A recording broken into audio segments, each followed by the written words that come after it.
আসসালামু আলাইকুম, সবাইকে স্বাগত জানাচ্ছি। আমরা এই মুহূর্তে রয়েছি পাগলা মসজিদ, যেটা কিশোরগঞ্জ জেলায় অবস্থিত।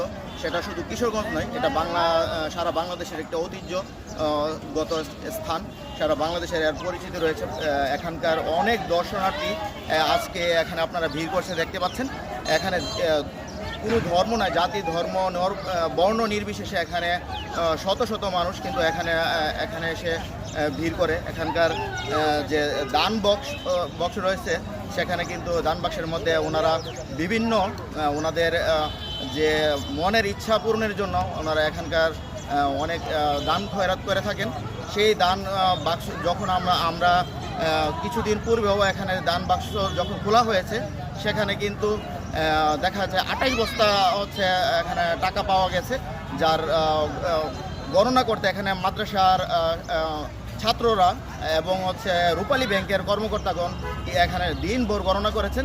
গণনা করে দেখা গেছে এখানে 7,78,67,537 টাকা পাওয়া গেছে, যেটা কিন্তু এখানে সারা এই যে টাকাটা সেটা কিন্তু রূপালী ব্যাংকে হচ্ছে গচ্ছিত থাকে। এই টাকা দিয়ে এখানকার এই মসজিদে এখানে একটা মসজিদ কমপ্লেক্স তৈরি করা হবে। আর এই যে এখানে আপনারা পাগলা মসজিদ দেখছেন, এই পাগলা মসজিদ কিন্তু এভাবে নির্মিত হয় নাই। এখানের যে একজন জমিদার বাড়ির, হজরতনগর জমিদার বাড়ির ইসা খাঁর একজন বংশধর ছিল।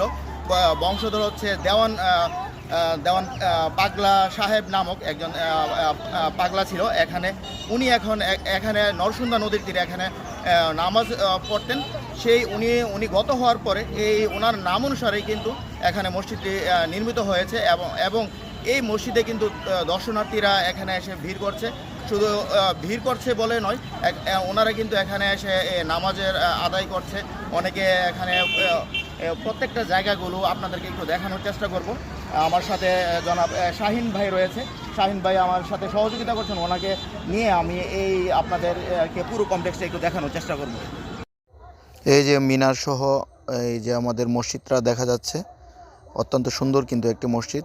এই যে দর্শনার্থীরা কিন্তু এখানে রয়েছে, এই যে দেখতে পাচ্ছেন, এটা কিন্তু আমাদের দান বাক্স। প্রত্যেকটা দান বাক্সর কিন্তু সিলগালা করে আছে এবং প্রত্যেকটা দান বাক্সর কিন্তু নাম্বার সম্বলিত।